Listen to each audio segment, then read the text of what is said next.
Well, friends, in our last video, we have discussed about the boiler efficiency calculations for the utility boilers by computing losses. In this video, we will discuss about the excess air and its significance for the boiler losses and efficiency. We will also compute the loss due to unburned gas, that is carbon monoxide.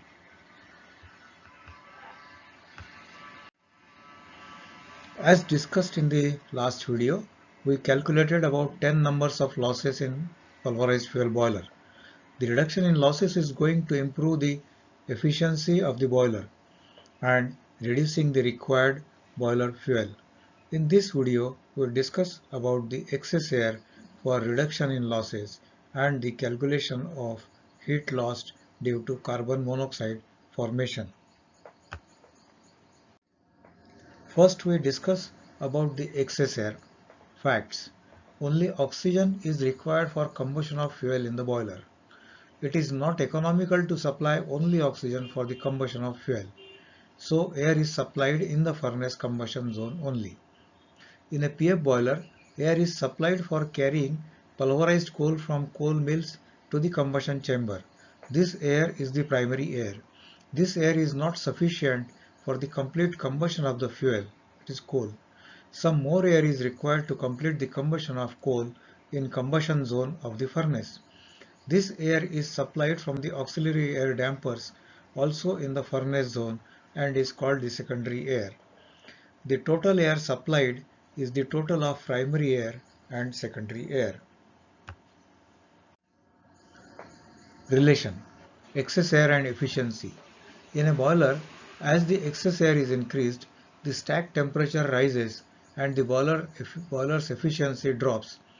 It takes fewer calories of input to the burner to get the same number of calories out of the boiler if lower excess air can be used.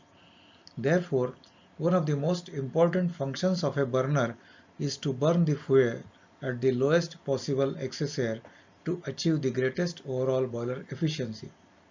Stable combustion conditions require the right amounts of fuel and oxygen.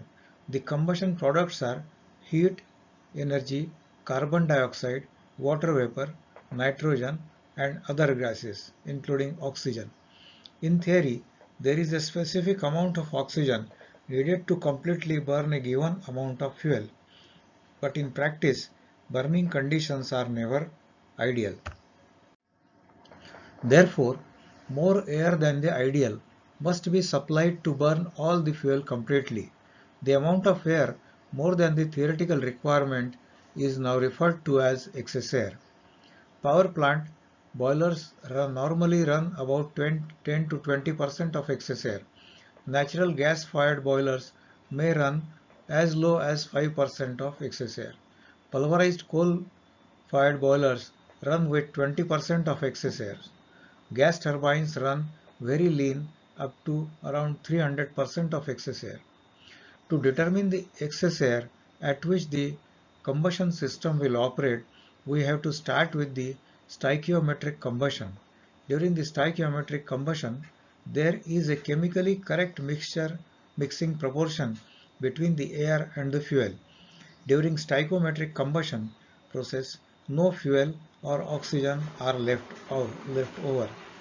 Boilers almost never run stoichiometric. Boilers and high temperature process furnaces incorporate a modest amount of excess air, that is around 10 to 20% more than the stoichiometric combustion needed to burn the fuel completely. Typical values of excess air for some of the common fuels are shown in the table. For anthracite core, the excess air required is around 40%. For coke oven gas, the excess air may be used as around 5 to 10%.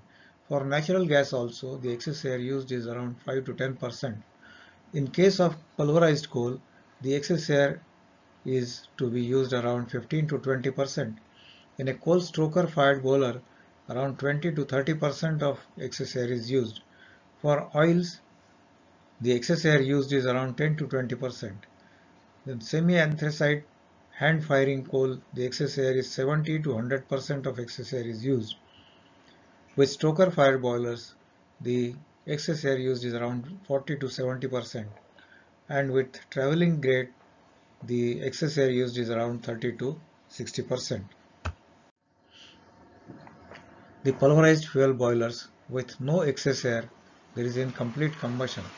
When the air supplied is equal to the stoichiometric air, only 75% of the calorific value is liberated in the furnace with around 10% unburnt in ash and CO formation in the flue gas, resulting in 15% of unburned gas loss.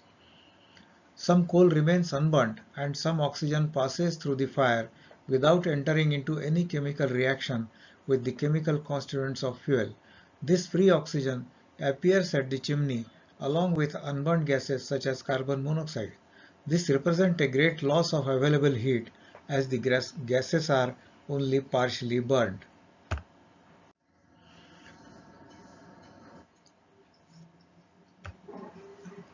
With the 15% excess air, less incomplete combustion is there. Admitting more air will reduce the losses considerably, as the chances of carbon and hydrogen atoms meeting the necessary oxygen atoms has increased greatly. The additional oxygen enables more of the carbon to be burnt and so reduces the loss due to unburnt in carbon in ash. Also, there is no methane and no appreciable carbon monoxide in the flue gases, and so the loss due to unburned gases is almost eliminated. When the air supply is still increased to 20% more than the stoichiometric air, 98.5% of the calorific value is released in the furnace with around only 1.5 unburns in ash and no CO formation in the flue gas, resulting in increase in the combustion efficiency to as high as around 98.5%. With proper boiler tuning, this can be achieved. If even more excess air is admitted, about 40%, the combustion losses can be reduced further. There is now so much of oxygen available that the combustion is practically complete. The unburnt gas loss is zero and the loss due to unburns in combustible in ash may also reduce further. Almost all the heat in coal is liberated in the furnace. But on the other hand, the quantity of gas has increased considerably because of large quantity of excess air. This is equally unsatisfactory because it carries heat away and extra fan power is used. This increases the flue gas losses and hence undesirable. Losses influenced by excess air. There are major 6 losses, boiler losses, out of which 3 are influenced by excess air. Loss due to unburned gas, CO, carbon monoxide, loss due to dry flue gas, and loss due to combustible in ash or unburnt in carbon, unburnt carbon loss. The losses which are not significantly affected by excess air are loss due to burning of hydrogen, loss due to moisture in coal, and loss due to radiation and unaccounted losses. Heat loss due to unburned gas, that is carbon monoxide. Unburned gas loss is mainly due to burning of carbon to carbon monoxide.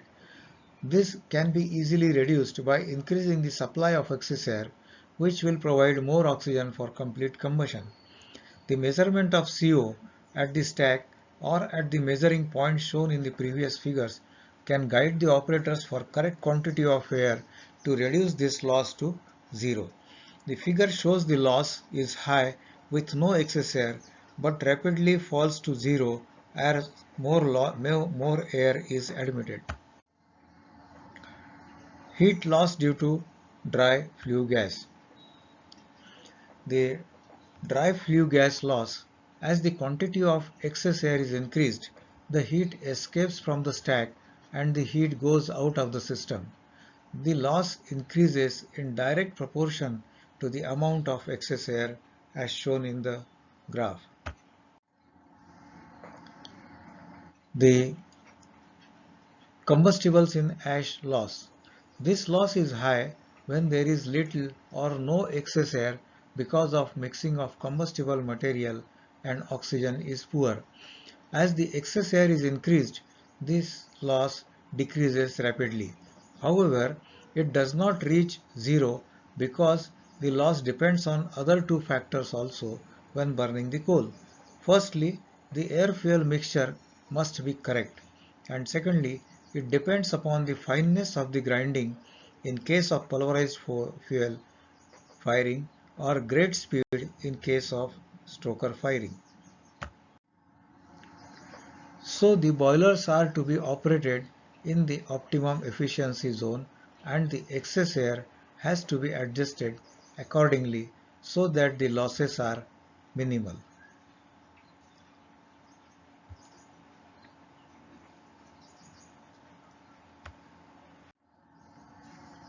Now we discuss about the air ingress and combustion losses and calculation of loss due to carbon monoxide formation.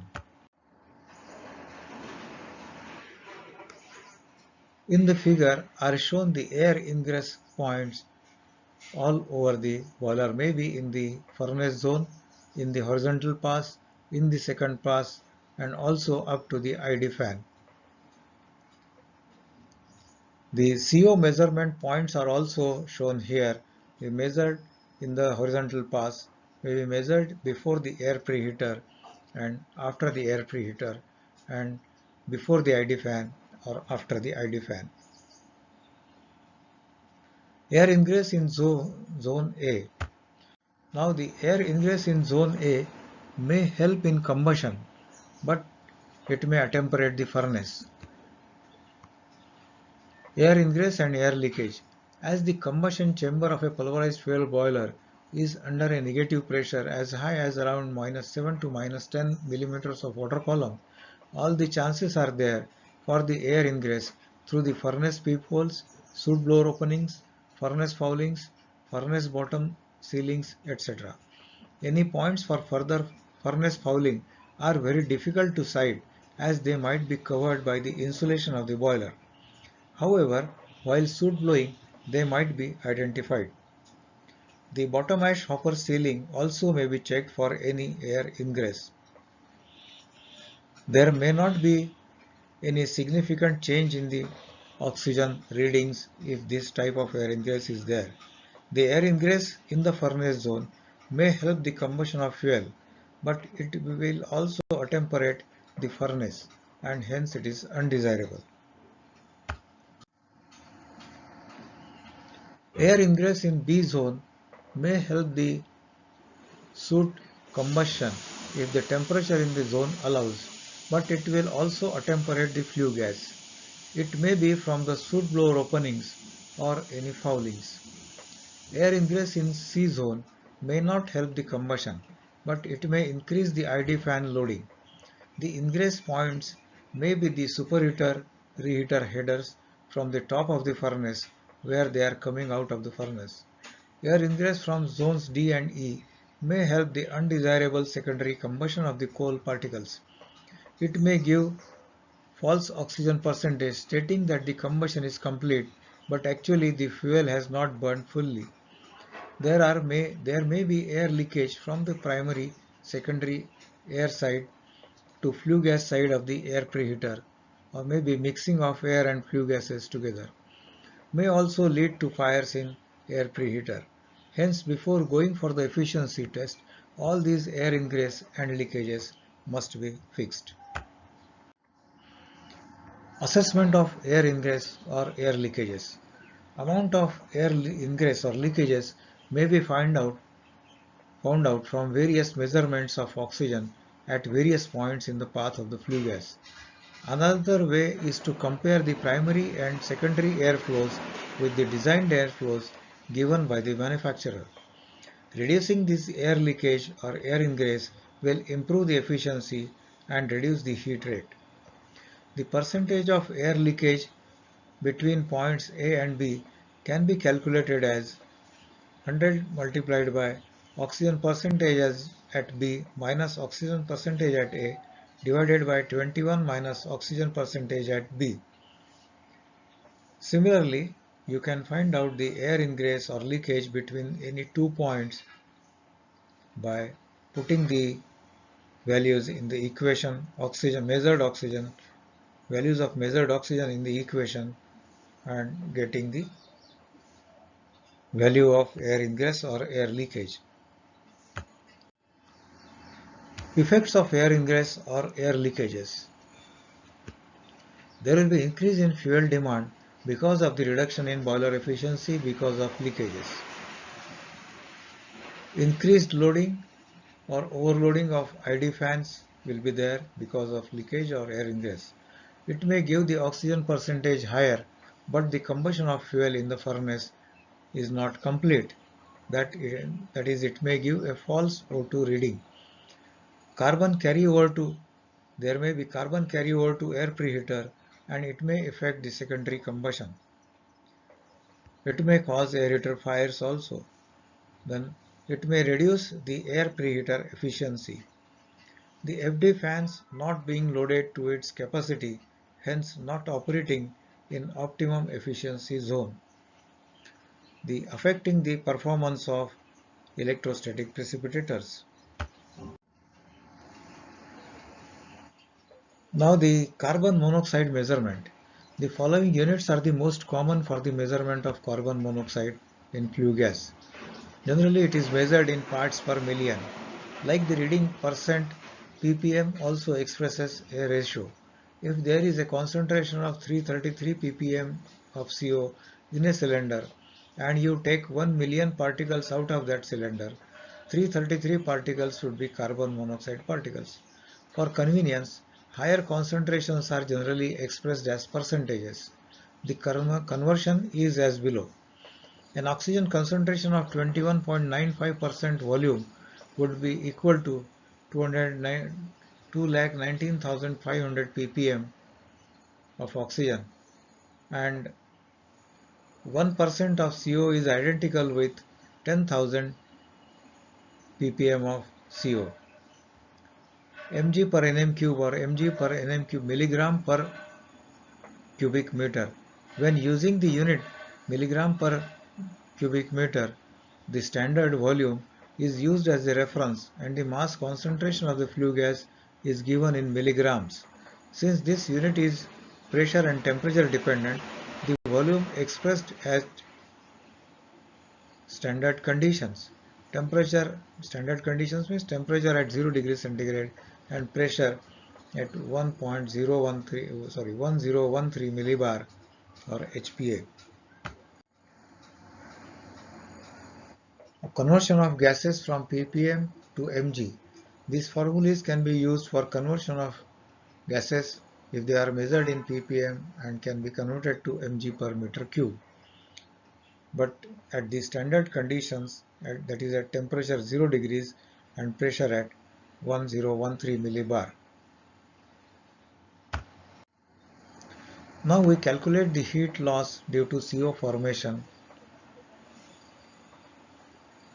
Now the value of the CO percent measured at APH outlet, if it is measured in percentage, it will be 0.01%, or it was measured in ppm, the value was 100 ppm. So 100 ppm is 0.01%.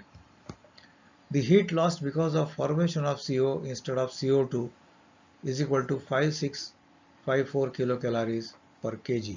This is the heat loss. If this CO would have been, if the carbon would have burned completely to CO2, then and instead of that burning into CO2, it is only forming CO. So the heat loss is around 5654 kilocalories per kg. The total unburnt in carbon in fly ash and bottom ash is 0.01656 kg per kg of coal. The percentage of carbon in fuel is 40.79. This is from the ultimate analysis. Sulfur S is 1.72% and the moisture is 5% from the ultimate analysis. The GCV of the fuel is 3770 kilocalories per kg. Percentage of oxygen in flue gas is 5%. The CO2 in flue gas, this has been calculated or it can be measured also. The CO2, if it may be calculated as 19.2 minus the CO2 minus the O2%, that comes out to be 14.2%. So heat loss due to CO is 7 into CO divided by 3 into CO2 plus CO bracket multiplied by 5654, that is the that is the heat loss due to formation of CO into fixed carbon minus the sulfur by moisture plus the sulfur by moisture ratio, sulfur to moisture ratio minus the unburnt carbon kilocalories per kg of fuel. Putting the values in the equation, it comes to around 6.827 kilocalories per kg. So heat loss due to CO in percentage would be 6.827 into 100 divided by the calorific value 3770 equals to 0.181%. Now this calculation of heat loss due to CO was missing in the losses in our last video, wherein we discussed about the boiler efficiency and calculation of losses.